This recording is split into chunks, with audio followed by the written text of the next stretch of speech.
You guys ready to go see movement get started? Yeah? All right, well, let me warn you that anyone who's getting movement started, there's 4 phases to it.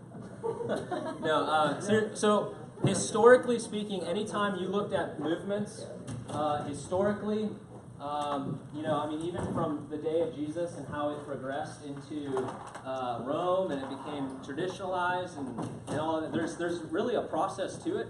And so we're just going to kind of walk through that, okay? So give me grace. This is my first time teaching this. But what I will say is when you go from, if I take, let's say, Troy and Roger, and we go to a place where there's no believers, 0. Like, not a single person that there's a known believer or a church or anything. What does Troy and Roger need to do? They need to sow seed. They need to share the gospel, right? So in this phase 1, we're going to call 0 to 1. They're sowing seed. Now, should they be sowing sparingly or recklessly? Recklessly. So they are sowing seed left and right? And they're looking. What are they looking for? For soil. People of peace. And when they find somebody that becomes a believer, how important is that believer to their ministry there? Crucial. Shouldn't they have just made a convert and moved on? No.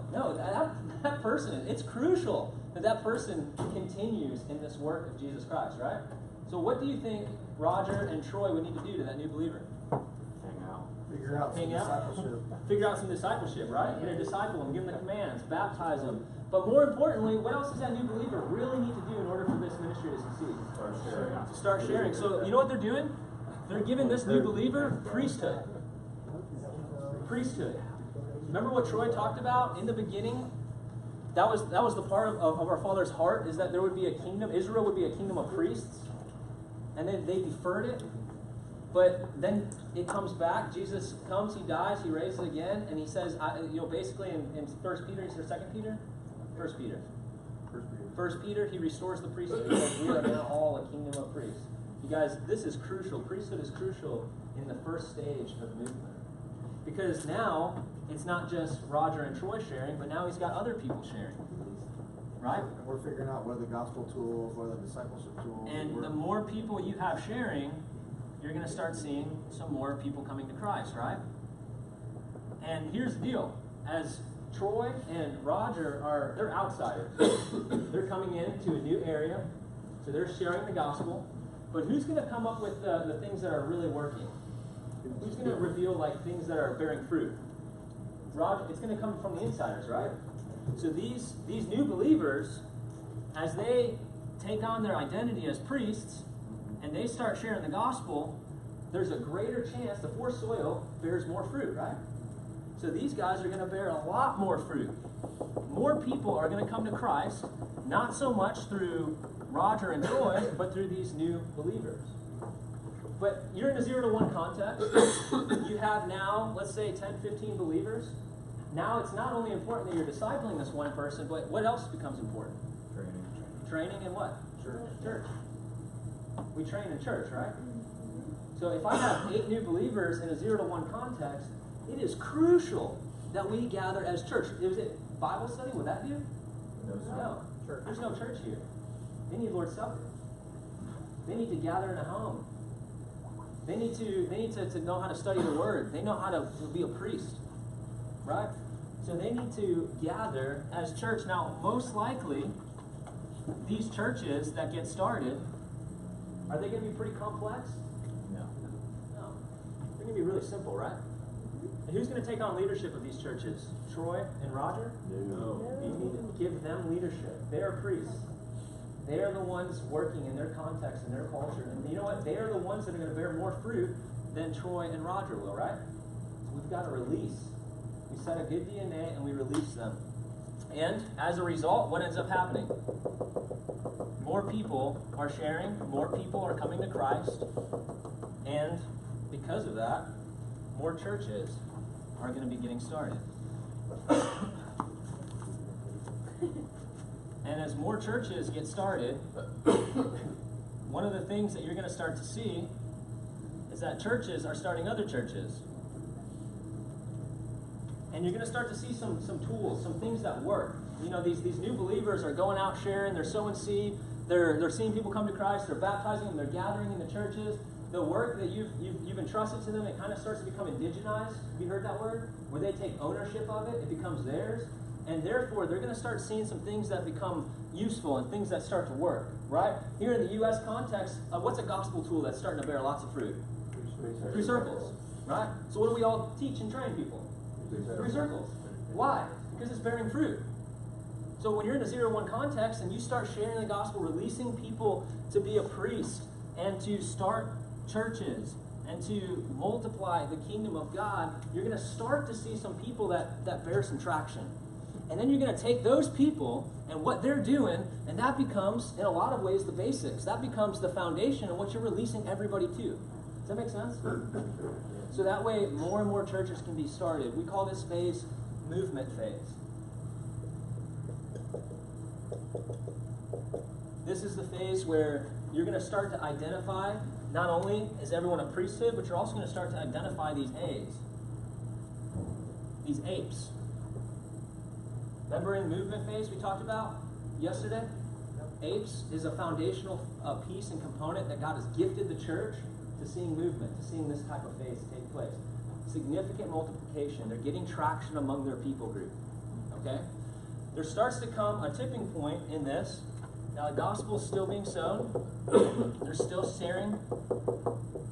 They're moving into this third phase. New churches are still getting started.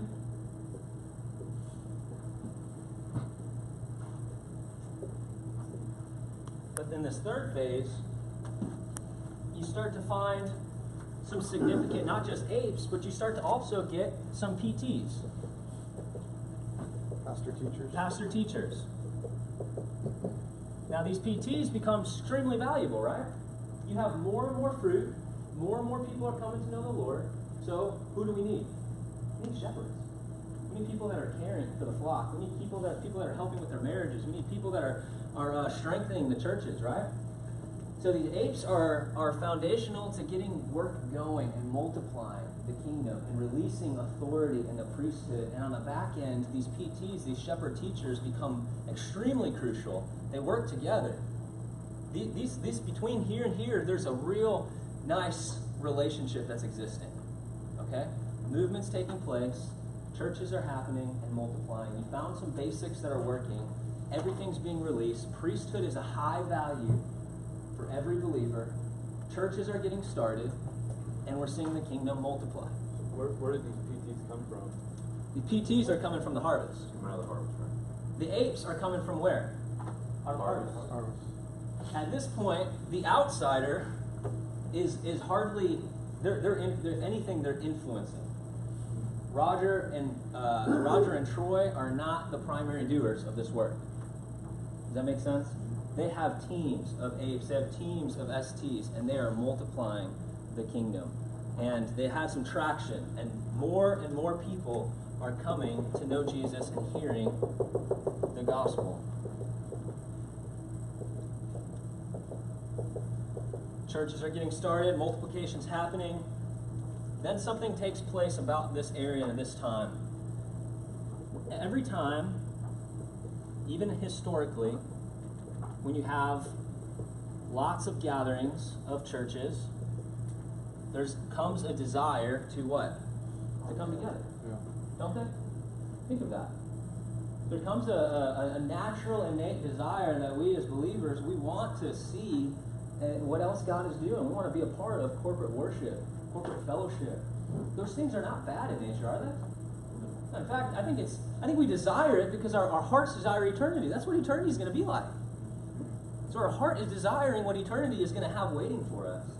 So we want that here. And not only do we get these larger churches, but some of these PTs in time, they become some significant teachers. They become some rock star teachers, right? People are traveling to hear some of these key shepherd teachers because they have a lot to offer. They're very knowledgeable of the word, and lots of these other churches are coming to them. And so as a result, there starts to be more of a coalition. They start gathering together, bundling together.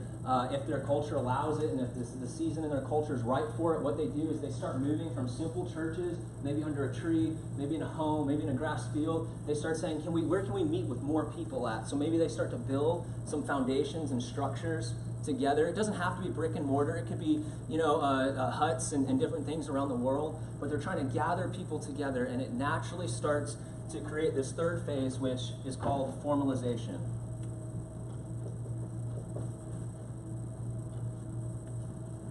Is that right? Oh, there it is. So we went from 0 to 1, absolutely no work. We saw movement going and getting started, and now it's starting to formalize into kind of more of a traditional style church where they're gathering together. Now the thing is that these A's are still existing, but further we get this way, they start to become fewer and fewer. Apostolic pioneer people. Does that make sense? Yeah. In some ways, it's because about this point, they're already going to new fields and new areas. Apostolic leaders become fewer. These apostolic leaders, the apes, these guys start to go into new areas. As we start to progress this way, what do you think is also going to start to become less and less? Priesthood, yeah. right? So the priesthood, that's significant value over here, isn't it? Starts to dwindle down a little less and a little less. Why is that? You got professional pastors. Yeah, you have good teachers. Everyone's coming to the teacher for the answers. So therefore, the everyday, average, ordinary person perhaps doesn't feel like they have as much to offer as this person. So they're going to want to bring people to that person. Does that make sense? So there's a reality of naturally, as this progression starts to take place, what helped catalyze the work in the movement starts to kind of slow down a little bit and starts to decrease what was once extremely valuable. Priesthood of every believer. Releasing people to new works, new places to start churches. Okay? Now, gospel sharing. Let's say let's say it's still pretty high, but you know what? When this phase starts to happen, I think it could perhaps start to decrease a little bit. Especially out in the harvest. What's that? Especially out in the harvest, gospel sharing typically starts to take place where? In the gatherings, in the churches. People are funneling into the churches. They're sharing the gospel in the churches. So the gathering, the gospel sharing, what was once released to every person starts to become more centralized in certain areas, in certain places. All right? Now, as we continue to progress, what ends up happening, not only do more of these continue to multiply, this just seems to be the thing that everyone wants. These pastor teachers that are rock star pastor teachers become greater, maybe more famous, and a lot of them come together and they say, you know what we should start? We should start seminaries to raise up more pastor teachers, to raise up more people. So they start, what color is that?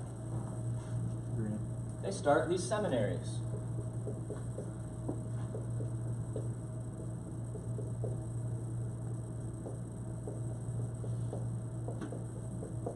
You get your, and you know what, these are good.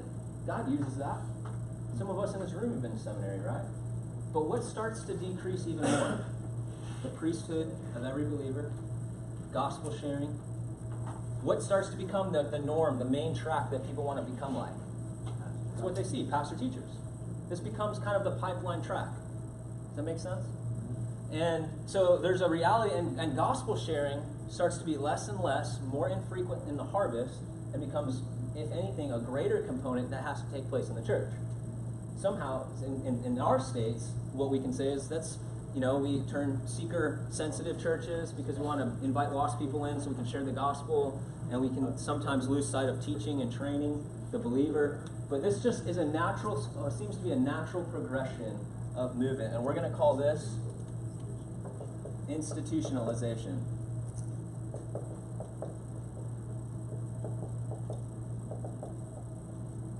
I can't believe I spelled that right. We're going to call this institutionalization of the church. Okay? And as these rock star professors that we all look up to, John Piper, these seminaries. Man, we love these guys. They give us good doctrine. They give us good theology, right? But what ends up happening to the everyday, ordinary believer is that we have become entrenched into a whole new paradigm and a way of thinking, a way of doing, a way of being. In a lot of ways, we become further and further removed from things like priesthood. And then you have the being told, if what paradigm are we in? As far as our context? As far as our context here in the States. Our context is Institutionalized, right? Now, what paradigm are we asking people to go to? Yeah, 0 to 1. Get in the harvest. Do you see the complexity there? Yeah. Do you see think of the paradigms. Think of the language. You know, a good friend of mine, Garrett Lawrence, said this when we were in Florida. He says, the problem with mobilizing churches is that some of us have tasted some of this. Maybe we've been gone to India or overseas and we've seen some of this and we get excited about this. But then when we go back to the States to try to mobilize churches to this, the language just doesn't even make sense. Priesthood, sharing the gospel. And then if the language doesn't make sense, the practicalities of how to do it becomes, we're so far removed from best practices on what's working. How does it work? Did you ever see it? Did you ever get in a church setting or maybe in your own small group, you ever hear, how do you make disciples? Isn't that a question that some of us have? Practically, how do you do it? We become so far removed from best practices and from things that are being proven and effective in the field. And we can feel stuck. And churches can feel stuck. Now, let me put a caveat to this, that this is God's bride, just as much as it is here, isn't it? And the temptation is to just start throwing stones at those churches and those walls and those seminaries. And if I've learned anything from our mentor, Jeff, he'll say we are not to throw stones at the church. Amen. It's his bride, and God is going to deal with his bride. So any one of us in here are getting excited about these 4 days, and we're ready to wreak havoc going back to church and all that stuff. I'm going to caution you. It's the bride of Christ, and we are to love the bride of Christ. But this is a paradigm, and it's messy, and this is a natural progression and phase through movement. Now I want to mention something that I think is important. In this, some people have asked me, well, if this is the natural progression of movement, why start it? Right? How can we get the job done if this is what it's going to naturally progress to? But I want to push back and say this is the beauty of what I think God's doing in our day and age. And getting to no place left. We don't need one movement. Right? We need to catalyze movements of movements. Do you see the difference? As one naturally may start to progress that way, 6 to 10 others are popping up. So that more and more people will hear the gospel. The sweet spot in movement that I've heard from Jeff, it's about right here. This becomes the sweet spot. Why do you think that? That's when you've got everything set in the seminaries. You've got the teachers coming on, you've got the churches coming on, you've got the gospel shares. Priesthood still valuable? That's where most of all the things are still being created. I mean, right. You can see some of each of them. Priesthood is still valuable. The shepherd teachers are valuable. The apes are valuable. Right? Churches are valuable. Even if some have turned into a building, brick and mortar, we're not against that. Right? The church, healthy church is what we're after. I've always heard the container, I don't care about the container, but the contents, what's inside is what's important. Yeah. Is the church bearing fruit? Is it multiplying? Is it creating healthy disciples, healthy leaders that are going to multiply generationally? So we've got to be cautious, one, to throw stones at this. Number two is they call this hot coal strategy. So what this is a piece is that they're doing in India is they're getting to movement to this area, and they're taking some of these apes, these guys that have catalyzed movement and getting things started, and then you know where they're going to put them? They're going to send them back here. And you know what that's going to do? This is going to happen quicker and quicker. Because they're not as far removed from the paradigm. when we do missions, typically, when we're in this paradigm, in this world, in phase 4 in the U.S., when we've done missions, traditionally what we've done is we've taken this model, this paradigm, this frame of thinking, and we go into a 0 to 1 context, and what do? Build a church. We try to Create something that recreate something in paradigm 4 in over here, and it just doesn't gain as much traction, does it? And it becomes this plateau line. We're trying to put seminaries and large churches right here where people don't even know Jesus or how to share the gospel. Yeah. Hey, Ray, so you're saying you take people out of the sweet spot there, back into 0 to 1 in their own context, Or a new context. but also in their own context. Yeah, in their own context as well. So there's a friend of ours in India, and they'll bring him down. So as movements trying to start to progress here in the U.S., well, he's seen it, he knows it, he gets the process, and now he's going to go here, and what's he going to do? He's going to raise us up to shoulder height a lot quicker. Because now we are learning from people that have seen it, that have done it, that know it, and it's going to raise us up to shoulder height. It's like, think of it this way. King David, he killed Goliath, right? And after King David killed Goliath, a giant, do you know what happened? Several chapters after that. What's that? All his brothers got killed. All his brothers probably got killed. A positive note to that. All of David's brothers got killed. all of the Goliath's brothers. Yeah, all the other giants got killed by who? It wasn't David. Other men. His other That was men. possible. When one person slays a giant, they can raise up others to do the same. They fall a lot quicker and a lot sooner. Guys, God is after a vision of not planting one movement. Get that out of our heads. We don't want to do that. We want to see a movement of movements for God's glory, and that's what it's going to take to see no place left. And it's going to take generations of churches. It's going to take releasing priesthood. It's going to take a high value and emphasis on a pest, both ends. Right? They both matter. And when we are in this paradigm and we're working with churches and seminaries, we've got to come just, Lord, wise, what is it? As wise as a serpent, as gentle as a dove. We've got to come, perhaps changing some language, giving them grace. It's hard for them to understand this context, but one of the best ways that they can understand this context is how? Take them with you in the harvest. Model for them. Show them. See, helping people understand from this context to here, it's not going to be done through talking about it. That's very important. You will never talk somebody here to this. You have to show them. You have to show them. That makes sense? That's why it's important that we're in the harvest. That's why it's important that we're bringing others along with us. We are constantly showing. You guys are our hot coal strategy. You guys are bringing other people to shoulder high quicker and into rooms like this where we're learning together so that we can aid to movement in a lot quicker of a way. We're hastening the day. I love is what Steve Smith says. So, yeah.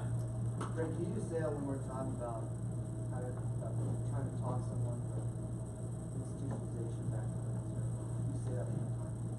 Yeah. Well, anyone have an example? Carter, you work with churches a lot. Does that make sense? How we approach churches sometimes? Yeah, I think the first time I tried to make waves in a church here in Texas, I tried to show the 4 fields and all the tools and all the theory because I'm a thinker, and I thought in showing that would be helpful, and it wasn't. The most helpful thing that I've done is or seen happen is taking pastors into the harvest on House of Peace searches. Instead of just sitting up for 2 hours and walking through the 4 fields and everything, say, hey, we've got a vision to see no place left. Can we go back to your neighborhood and knock on 5 doors and see what God does? And just go right in. I feel like that's the biggest vision cast for pastors, to see that there's lost people on their own street, that even if they invite those lost people, they're not going to come to their own church on Sunday morning.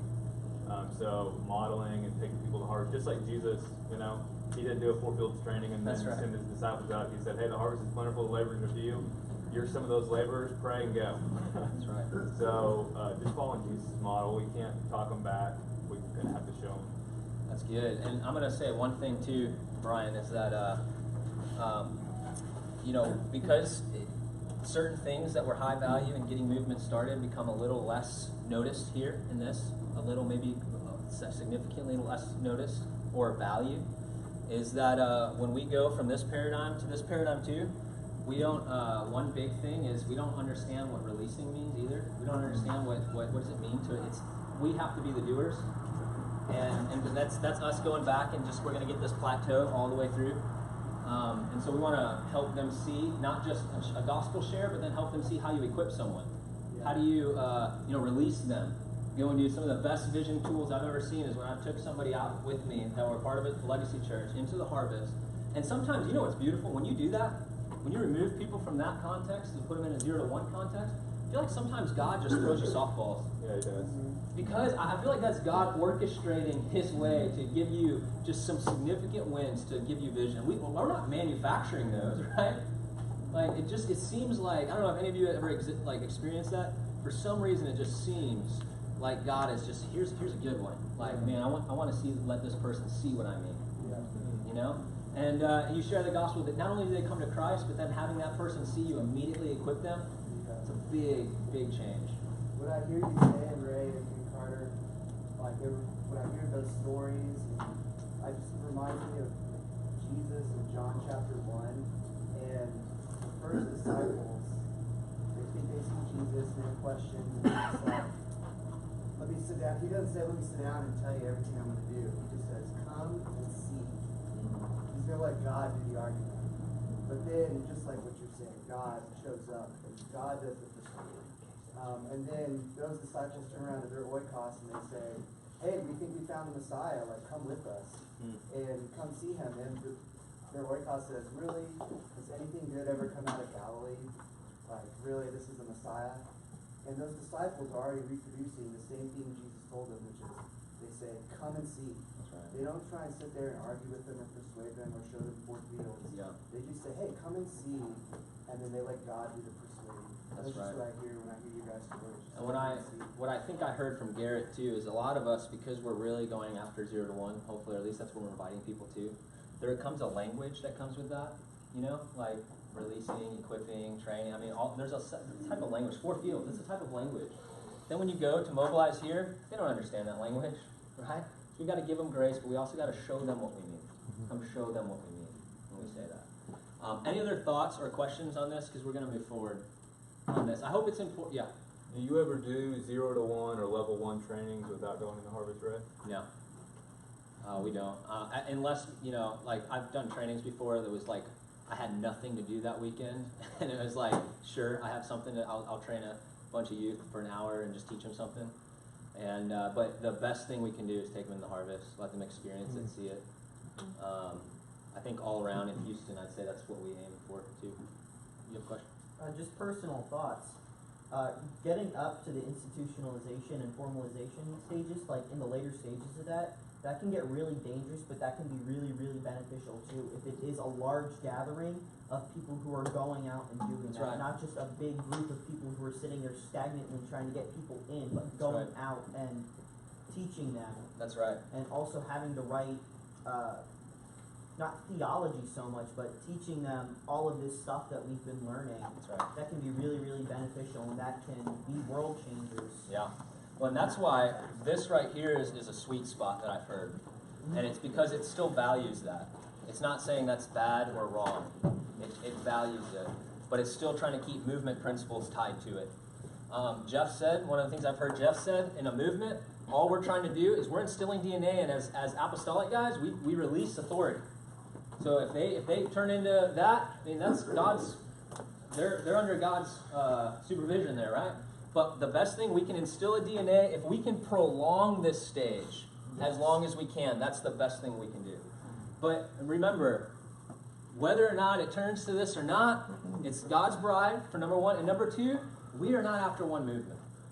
What it's going to take to see no place left, every man, woman, child, every tongue, tribe, nation, it's going to take multiple movements beyond movements beyond movements, which is why it's crucial that we are leveling people up to shoulder height, and God's going to reveal the people that are going to start movements and catalyze them, but every person matters in that process.